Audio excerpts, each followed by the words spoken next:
Junior NTR మరోసారి గొప్ప మనసుని చాటుకున్నారు. వరద బాధితులకి నేను ఉన్నానని అండగా నిలిచారు.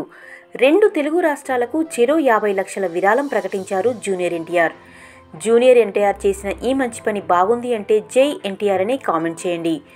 భారీ వర్షాల కారణంగా పోటెత్తిన వరదలతో 2 తెలుగు రాష్ట్రాల్లో ముంపు ప్రాంతాలు అతలాకుతలం అయ్యాయి. జనజీవనం అస్తవ్యస్తంగా మారింది. ఇప్పటికే ఇరు రాష్ట్రాలు సహాయక చర్యలను ముమ్మరం చేశాయి. ఈ క్రమంలో కొందరు ప్రముఖులు వరద బాధితులకు తమ వంతు సాయం చేసేందుకు ముందుకు వస్తున్నారు. మాజీ ఉపరాష్ట్రపతి వెంకయ్య నాయుడు, వైజయంతి మూవీస్ అధినేత అశ్వినీ దత్ విరాళాలు ప్రకటించారు.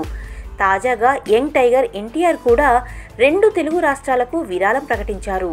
ఈ మేరకు ఎక్స్ వేదికగా తారక్ ఓ పోస్ట్ పెట్టారు.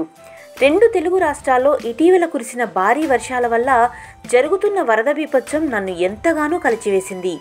అతి త్వరగా ఈ విపత్తు నుండి తెలుగు ప్రజలు కోలుకోవాలని నేను ఆ దేవుడిని ప్రార్థిస్తున్నాను. వరద విపత్తు నుండి ఉపశమనం కోసం 2 తెలుగు రాష్ట్రాల ప్రభుత్వాలు తీసుకునే చర్యలకు సహాయపడాలని నా వంతుగా ఆంధ్రప్రదేశ్, తెలంగాణ ప్రభుత్వాల ముఖ్యమంత్రి సహాయ నిధికి చెరో 50 లక్షలు విరాళంగా ప్రకటిస్తున్నాను అని ఎన్టీఆర్ ట్వీట్ చేశారు.